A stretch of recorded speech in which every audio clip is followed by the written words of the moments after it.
पकड़ी तुम क्यों रे खड़ी। पाया पकड़ी तुम क्यों रे खड़ी।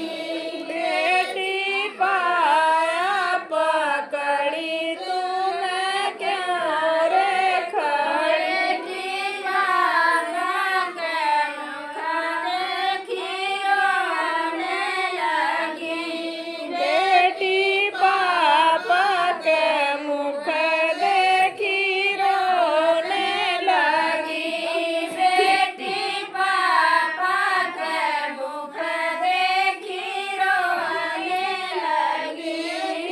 पापा के मुख देखी रोने लगी।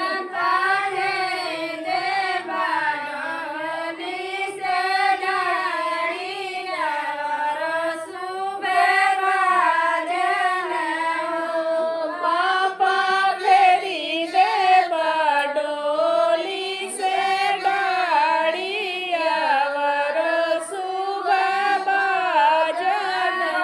फेरी दे बाडोली से डालिया वरो सुबह बाजन हो। फेरी दे बडोली से डाड़िया वर सुबह बाजन। पाया पकड़ी दे मैं क्यों रे खड़ी। बेटी पाया पकड़ी तुम क्यों रे खड़ी। चाचा के मुख देखी रोने लगी। बेटी चाचा के मुख देखी रोने लगी। बेटी चाचा के मुख देखी रोने लगी।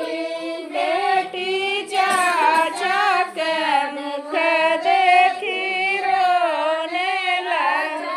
फेरी दे बाडोली से डालिया वरो सुबह बाजन हो। फेरी दे बडोली से डाड़िया वर सुबह बाजन।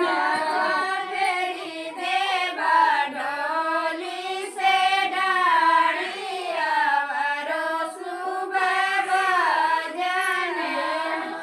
फेरी दे बडोली से डाड़िया वर सुबह बाजन। संदार बन्ना कमरों में नाच के। फैशन